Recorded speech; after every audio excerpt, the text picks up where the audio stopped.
Assalamualaikum warahmatullahi wabarakatuh. Shalom Om Swastiastu, Namo Buddhaya, salam kebajikan. Sebelumnya izinkan kami untuk memperkenalkan diri. Kami adalah kelompok 3 mata kuliah Biologi Laut, Prodi Manajemen Sumber Daya Perairan, Fakultas Perikanan dan Ilmu Kelautan, Universitas Jenderal Sudirman. Pada kesempatan kali ini kami akan sedikit membahas mengenai dampak-dampak pemanasan global terhadap biota laut, terkhusus ikan sidat. Sebelumnya kami akan bahas sedikit mengenai pemanasan global dan ikan sidat. Pemanasan global merupakan perubahan iklim yang mengacu pada perubahan suhu dan pola cuaca dalam jangka panjang. Pergeseran ini mungkin bersifat alami, tetapi sejak periode 1800-an, aktivitas manusia telah menjadi pendorong utama bagi perubahan iklim, terutama dengan pembakaran bahan bakar fosil seperti batu bara, minyak, dan gas, yang menghasilkan gas yang merangkap panas. Selanjutnya adalah pembahasan mengenai ikan sidat. Anguilla spp atau yang dikenal dengan ikan sidat ini sendiri adalah kelompok ikan yang memiliki tubuh ramping dan memanjang. Ikan ini masuk ke dalam ordo Anguilliformes yang terdiri atas 4 subordo, 19 famili, 110 genera, dan 400 spesies. Kebanyakan ikan sidat hidup di laut pada fase dewasanya. Ia juga memiliki karakteristik khusus dengan pola hidup Catadromus, yaitu hidup mendiami beberapa kondisi perairan termasuk perairan tawar, perairan estuari, dan laut. Nah, efek pemanasan global pada laut ini sendiri memberikan berbagai jenis dampak, di mana melingkupi perubahan warna air pada laut, terumbu karang yang mengalami pemutihan, meningkatnya radiasi ultraviolet B yang masuk ke perairan, kepunahan hewan laut akibat meningkatnya suhu dan penurunan salinitas perairan, dan juga naiknya permukaan laut. Ditambah juga dengan terjadinya perubahan pola badai, mengubah arus oseanik dan perubahan persipitasi. Jumlah plastik yang tidak terkontrol juga merusak ekosistem laut. Selanjutnya, kita akan membahas lebih detail mengenai dampak pemanasan global pada biota laut terkhusus ikan sidat. Selamat menyaksikan. Jurnal dengan judul Apakah Keanekaragaman Hayati Sidat yang tinggi di segitiga terumbu karang akan dipengaruhi oleh perubahan iklim? Jurnal dari Miller et al. Ini. Pada jurnal ini, dampak perubahan iklim dan ancaman lain terhadap keanekaragaman hayati laut dari aktivitas manusia di Laut Indonesia dan segitiga terumbu karang yang lebih luas dapat secara signifikan mempengaruhi ikan sidat. Spesies sidat ini mendiami berbagai habitat bentik dan pelagis. Pemanasan laut sangat berpengaruh bagi sidat yang hidup di habitat dangkal. Hal ini dikarenakan komunitas daerah terumbu karang dapat berubah setelah pemutihan karang terjadi. Seperti karang mati menjadi ditumbuhi alga setelah runtuh, yang menyebabkan hilangnya kompleksitas struktural dan perubahan kumpulan ikan.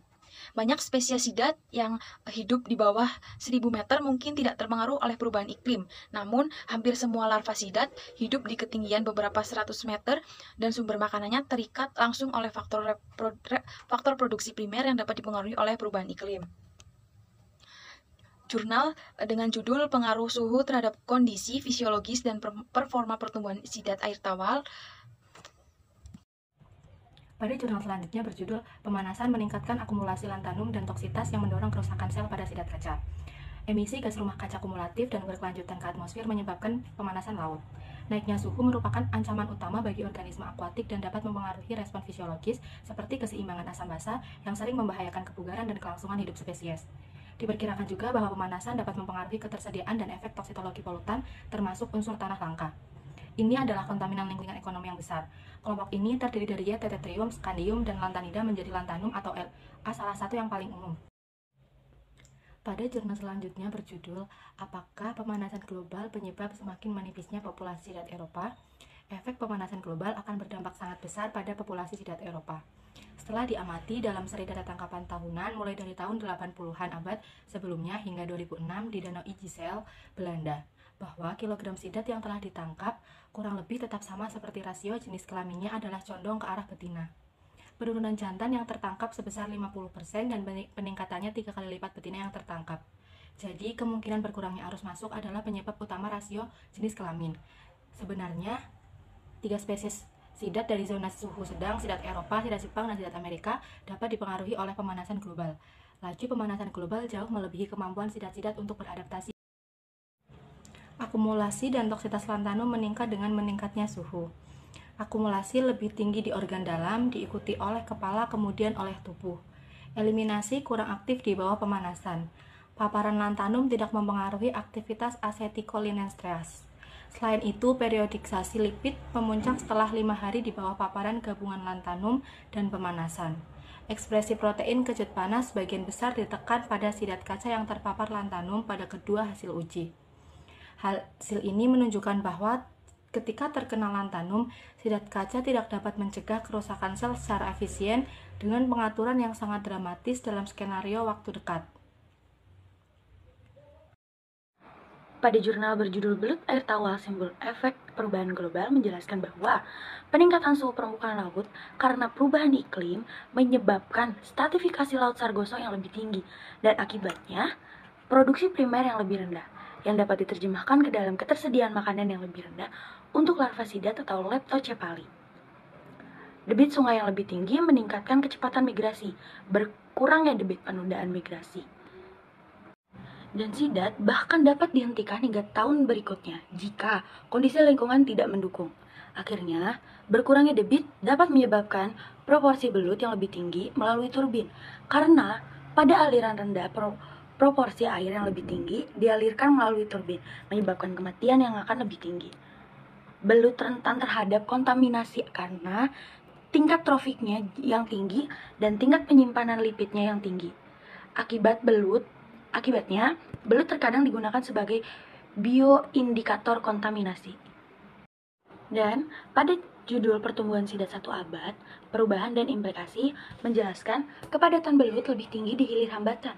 Hal ini menyebabkan meningkatnya persaingan antar individu, yang selanjutnya dapat mengakibatkan keberlangsungan hidup yang lebih rendah, peningkatan kerentanan terhadap pemangsaan dan penangkapan ikan berlebihan, dan kemungkinan modifikasi rasio jenis kelamin karena penentuan jenis kelamin bergantung pada kepadatan.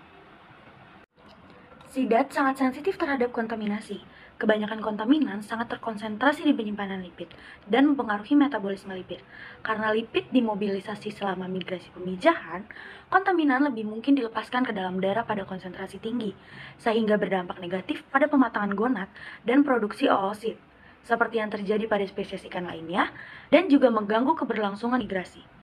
Dan di jurnal yang berjudul Dampak Iklim Terhadap Populasi Belut di Belahan Bumi Utara menjelaskan bahwa populasi belut Eropa, Amerika, dan Jepang di Samudra Pasifik Atlantik, pergeseran rezim suhu yang terdeteksi pada akhir tahun 1970-an diikuti oleh pergeseran rezim perekrutan belut kaca untuk 3 spesies. Penurunan reproduksi primer melalui proses yang digerakkan oleh iklim telah mempengaruhi rekrutmen populasi sidat. Pemanasan skala global ini telah mengakibatkan peningkatan suhu lautan dan sangat mempengaruhi dinamika spasial dan temporal berbagai organisme laut. Keterbatasan makanan planktonik telah lama dianggap sebagai faktor dominan yang menyebabkan variabilitas kelangsungan hidup dan rekrutmen larva ikan.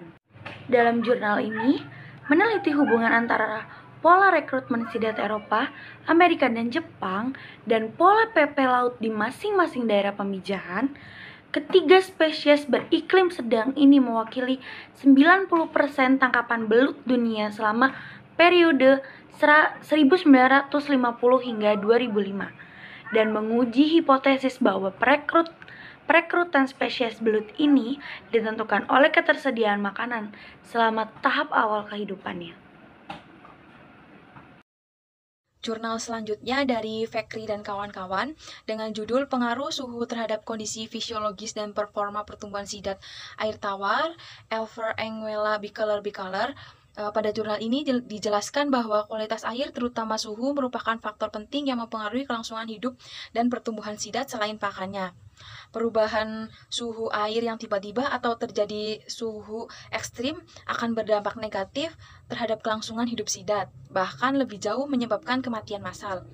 Penurunan suhu yang diikuti dengan penurunan aktivitas enzim dalam metabolisme tubuh dapat menurunkan nafsu makan, sehingga dengan menurunnya pakan yang dikonsumsi, maka kecepatan pertumbuhan juga akan menurun.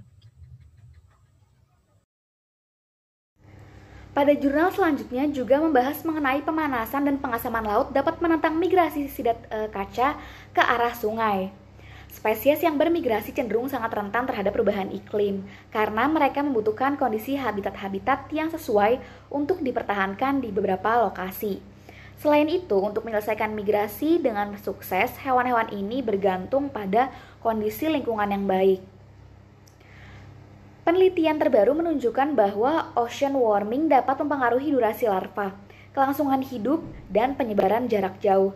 Sebaliknya, ocean warming dapat mengganggu kinerja sensorik larva ikan yang mengarah ke perubahan preferensi penciuman, pendengaran, dan visual yang dapat mempengaruhi kemampuan homing dan pemilihan habitat mereka. Pada jurnal ini juga diselidiki untuk pertama kalinya bagaimana ocean warming dapat mempengaruhi kelangsungan hidup dan perilaku migrasi ke arah sungai, termasuk preferensi terhadap isyarat sungai dari belut kaca Anguilla.